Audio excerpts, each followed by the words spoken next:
шайлоого кетип баратабызбы? Бүт саясий камалгандар баары чыгып, баарына мүмкүнчүлүк берилиш керек болчу шайлоого катышканда. Ошондо мынандайлар болбойт да. Ошондо мынандайлар болот. Бул дүйнөлүк практика.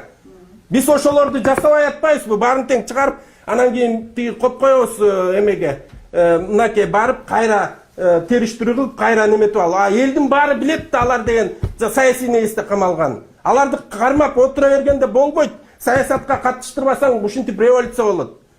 Ошондой дүйнөлүк практикадагы болгон бүт өлкөлөр өткөн нерселерди биз жасабай атпайбызбы? Ошондон анан революция келип чыгып атат. Себеп дегенде баары тең билип атат, мыйзам сакталбай атат. Мындай саясий элитада жанагы эме жок.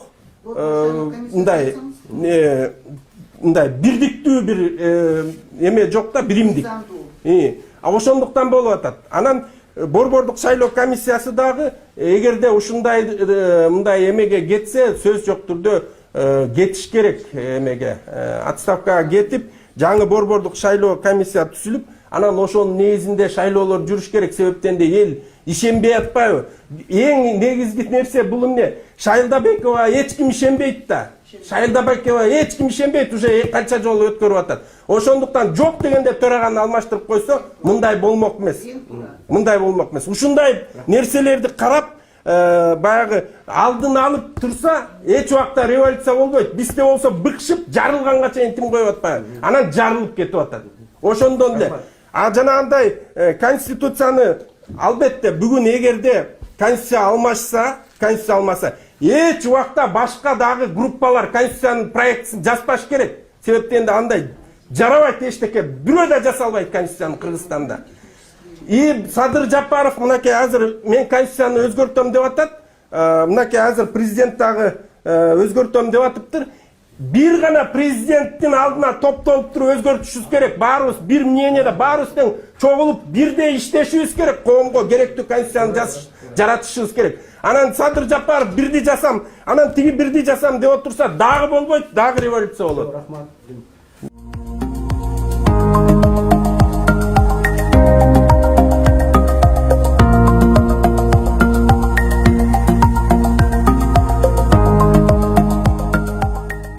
Мейли дүйнө, азыркы дүйнөгө Европейский Союз баары деген кабыл алсын, президент калсын, легитимдүү. Бирок Садыр Жапаров ушу элге, ал өзүнүн дагы тагдырын билесиңер, элге деген жакын, ошон үчүн ошол токтотту, чын айтсачы. Ошон үчүн мен ойлойм, эки контур менен дүйнөгө, анан элге.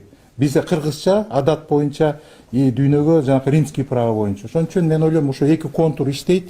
Бирок азыр президент жаш, бул революцияны жасагандар, бул волонтер болуп, шаардыктар эч качан катышчу эмес. 2005-10 жылы азырдагы период болсо, ушу шаардагы деген жаш неправительственный сектор, ошолор, ошо горожане революция кылды. Ошон үчүн азыр ошону эске алып, азыр түзүш керек да, жаңы парламентти, жаңы жанакы өкмөттү түзгөндө ошонун баарын деген учетко алыш керек.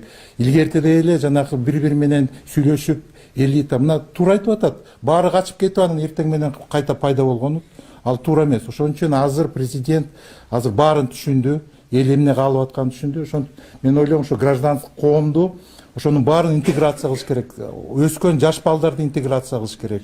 Мамлекетке алып келиш керек. Антпесе болбойт, кайта революция болот. Антпесе революция эмес, жанакы Михеев айтып атпайбы? Булар перевороттон чыкпайт, башы чыкпайт дейт.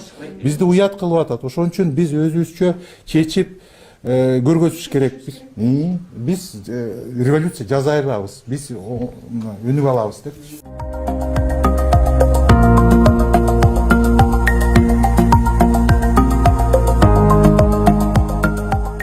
Барлық процедуралық маселемен бузулган адамдар бийликке келип калса, мисалы, бизде азыр COVID-19 бар да, ал баштап атат. Бизге гуманитардык жардамды кимге берет? Себеби Кыргыз тараптан ушу кол тамганы койгон адамдар жоктолуп атат.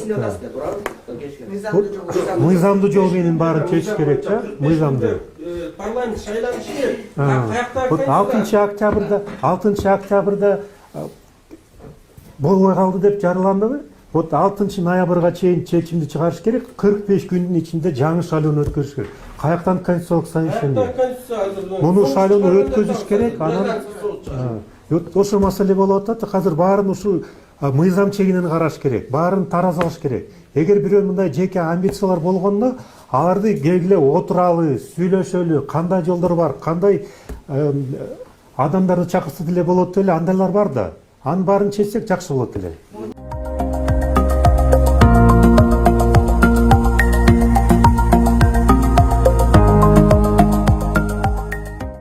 Мисалы, эгерде ошондой легитимсиз дей турган болсо, мына парламенттин мына соңку 5 жылда аракетин көрүп эле жүрөбүз го. Мына жарандык коомдун өкүлдөрү бардыгыбыз журналисттер байкап турабыз. Бир депутат 10 депутаттын ордуна кнопканы баскан учурларды биз нечен жолу көрдүк го. Эмне үчүн ошондой легитимдүүлүк маселеси көтөрүлгөн эмес? Конституцияны одоно бузган мезгилдер болгон. Эмне үчүн ошондой легитимдүүлүк маселеси көтөрүлгөн эмес? Мына кече парламенттик шайлоодо Ош шаарында 10 кошумча шайлоо участогу ачылды. Республика боюнча 500 000 адамды кошумча тизме менен каттаттырып туруп, мал катары жүктөп алып автобустарга бир жерден экинчиге алып келип тыгын кылып, топтоп добуш берди. Эмне үчүн ошондой легитимдүүлүк маселеси көтөрүлгөн жок?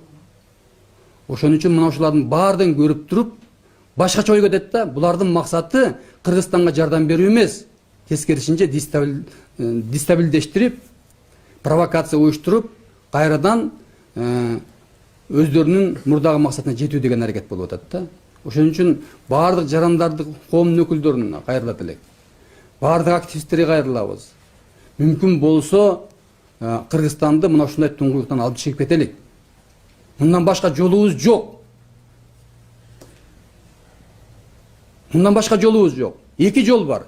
Же ушул эски өкмөттүн курамы менен ал иштеш керек, 2 ай парламенттик шайлоо өткөрүш керек. Же болбосо кааласаңыздар өкмөттүн курамына сунуш кылсын. Бардык партиялар ага деле макул. Мындан башка кандай сөз айтыш керек? Ошон үчүн Кыргызстандын келечеги дегенде бардык атуулдар ойлойм бир пикирге келебизби деп.